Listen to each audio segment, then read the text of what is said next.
दोस्तों नमस्कार, मैं मनु पवार। एक बहुत ही चर्चित शेर है, वो बात सारे फसाने में जिसका जिक्र न था, वो बात उनको बहुत नागवार गुजरी है।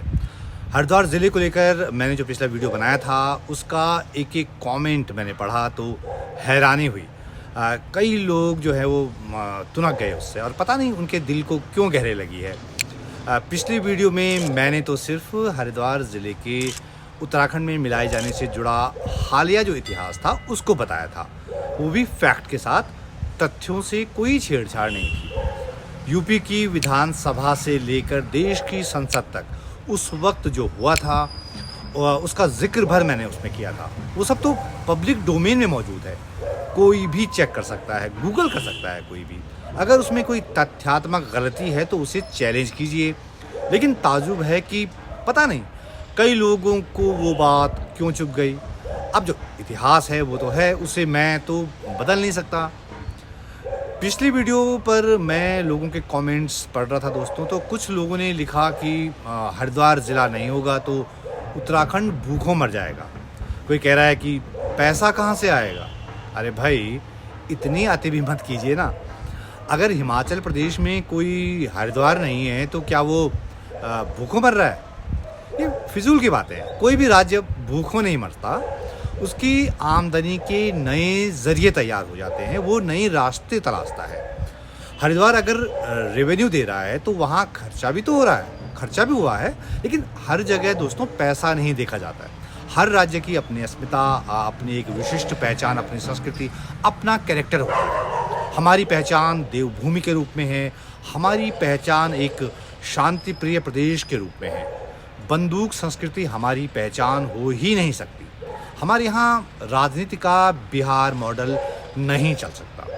अब देखिए ना, कानपुर के वो दोनों माननीय अपनी करतूतों पर पर्दा डालने के लिए क्या कर रहे हैं। अब वो जाति का कार्ड खेल रहे हैं। एक गुर्जर खेल रहा है और दूसरा जो है वो ब्राह्मण खेल रहा है। जन आंदोलन की कोख से निकले इस राज्य की ऐसी तस्वीर तो हमने कभी सोची नहीं थी। और हरिद्वार के जिस इंडस्ट्रियल डेवलपमेंट का हवाला देकर आप लोग इतरा रहे हैं ना कई लोग, वो इंडस्ट्री राज्य बनने के बाद स्थापित हुई है। ये फैक्ट है और आपको पता ही होगा। लेकिन फिर भी याद दिला दूं कि 2002 में एनडी तिवारी सरकार के समय सिडकुल की स्थापना हुई थी। वहाँ बड़े पैमाने पर इंडस्ट्री आई, उद्योग आए। उत्तराखंड के और बाहर के लोगों को वहाँ रोजगार मिला। और ये तब हुआ जब उत्तराखंड सरकार ने वहाँ इंडस्ट्री लगाई। सिडकुल में कई कंपनियां हैं जहाँ उत्तराखंड के निवासियों की तुलना में बाहर के लोगों की तादाद ज़्यादा है। देश में जो पिछली जनगणना हुई थी वो हुई थी 2011 में। उससे पता चलता है कि 2001 से 2011 के बीच का जो दशक है ना, मतलब जो 10 साल हैं, उसमें हरिद्वार ज़िले में आबादी 33.16% बढ़ गई थी। ऐसा क्यों हुआ? ऐसा हुआ हरिद्वार ज़िले में उद्योग खुलने की वजह से। वो उद्योग किसने खोले? उत्तराखंड सरकार ने खोले, उत्तराखंड के लोगों के पैसे से खोले। इसका असर ये हुआ कि हरिद्वार ज़िले की प्रति व्यक्ति आय जो है वो भी बढ़ गई। उत्तराखंड सरकार की 2021-2022 की रिपोर्ट मैं देख रहा था, उसके मुताबिक प्रति व्यक्ति आय में हरिद्वार ज़िला टॉप पर है। उस रिपोर्ट के मुताबिक सबसे ज़्यादा पर कैपिटा इनकम में हरिद्वार पहले नंबर पर है, उधम सिंह नगर ज़िला दूसरे नंबर पर है और देहरादून ज़िला तीसरे नंबर पर है। लेकिन ये भी फैक्ट है कि उत्तराखंड राज्य बनने के बाद सबसे ज़्यादा सरकारी पैसा, सबसे ज़्यादा संसाधन इन्हीं 3 ज़िलों में झोंके गए। उसका असर तो दिखना ही चाहिए और दिखा भी है। इसलिए अगर कोई ये शेखी बघार रहा है कि हम कमा कर दे रहे हैं, तो ये क्यों भूल जाता है कि उत्तराखंड की पब्लिक का पैसा लगाया गया है, तब जाकर ही वहाँ पैसा आ रहा है। राजस्व जो है अपने आप नहीं आता, पैसे से पैसा आता है, ये भी फैक्ट है। अब मैं कमेंट में देख रहा हूँ जिसमें कोई लिख रहा है कि हरिद्वार के साथ जो है पहाड़ वाले भेदभाव करते हैं। इस बात पर मुझे दोस्तों हंसी आ रही है। भाई लोगों, भेदभाव तो वो करता है जो कि ताकतवर होता है, जिसकी चलती है। आप लोग तो दावा कर रहे हैं कि उत्तराखंड की सरकार तक को हरिद्वार ज़िला चला रहा है, तो इस दावे के हिसाब से तो ताकतवर कौन हुआ? ताकतवर हुए आप। जब आप इतने ताकतवर हैं तो आपसे भेदभाव करने की किसकी मजाल हो सकती है? भेदभाव तो कमजोर के साथ होगा ना, और कमजोर कौन है? पहाड़ है, जो हर किस्म के भेदभाव का शिकार है। इस पर हमारे यहाँ गीत भी लिखा गया है, सब विधानी देहरादून, होनी खानी देहरादून। आपको याद होगा वीरेंद्र पवार के लिखे इस गीत को लोक गायक नरेंद्र सिंह नेगी जी ने गाया था। हम तो अपनी सरकारों को जिम्मेदार ठहरा रहे हैं, जिन्होंने उत्तराखंड में विकास में भारी असमानता पैदा कर दी। सिर्फ 3 मैदानी जिलों पर फोकस किया, बाकी पहाड़ को लावारिस छोड़ दिया, अपने ही हाल पर छोड़ दिया। और हाँ, हरिद्वार को छोड़कर पर्वतीय इलाके के तब के 8 जिलों को मिलाकर अलग उत्तराखंड बनाने का प्रस्ताव कोई मनु पवार नहीं लाया था।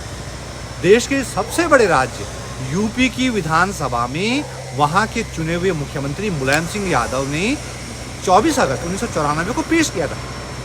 बीजेपी के बड़े नेता और तब के यूपी की विधानसभा में नेता विपक्ष कल्याण सिंह ने उसका जोरदार समर्थन किया था। पर्वतीय क्षेत्र की भौगोलिक स्थिति और उस क्षेत्र की विशिष्ट आर्थिक एवं प्रशासनिक अनिवार्यताओं को दृष्टिगत रखते हुए उस क्षेत्र के लिए एक अलग राज्य की स्थापना की जानी जरूरी है।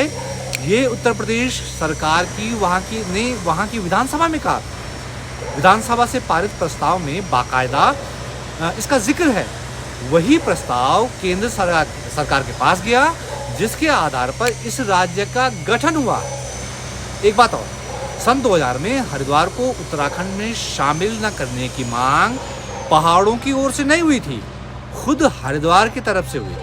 वहाँ के लोगों, वहाँ के संगठनों, वहाँ के राजनीतिक दलों की तरफ से हुई थी। प्रोटेस्ट हुए थे बाकायदा।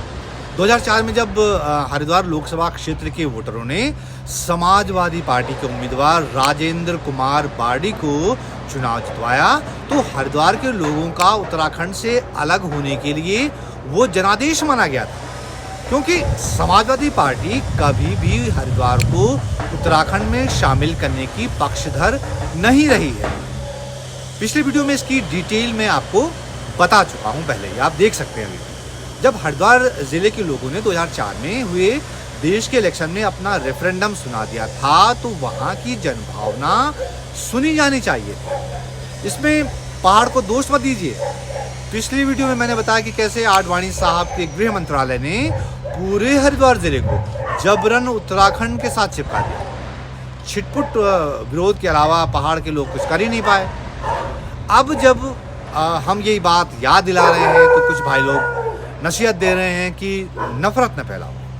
भाई, नफरत क्या चीज़ होती है ये तो कुंवर प्रणव सिंह चैंपियन दिखा चुके हैं। वो वीडियो तो आपको याद ही होगा ना, जब एक सरकारी गेस्ट हाउस में कुंवर प्रणव सिंह उर्फ चैंपियन हाथों में हथियार लेकर डांस कर रहे थे और उत्तराखंड को अपने अंग विशेष पर रखने की बात कर रहे थे। उसी उत्तराखंड को, जो कि उनका अपना राज्य है, जहां उनकी राजनीति और गुंडई फल फूल रही है, उसी उत्तराखंड को अंग विशेष पर रखने की बात क्या नफरत का प्रकटीकरण नहीं है? माना कि कुंवर प्रणव सिंह चैंपियन या उमेश कुमार शर्मा पूरे हरिद्वार जिले की जनभावना का प्रतिबिंब नहीं है, लेकिन दोनों किसी दूसरे लोग से तो आए नहीं हैं।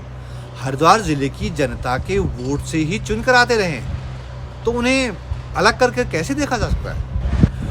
इस वीडियो का मकसद दोस्तों किसी के प्रति किसी तरह की कोई दुर्भावना व्यक्त करना नहीं है। हमें तो अपने राज्य के हालात पर अफसोस हो रहा है, चिंता हो रही है।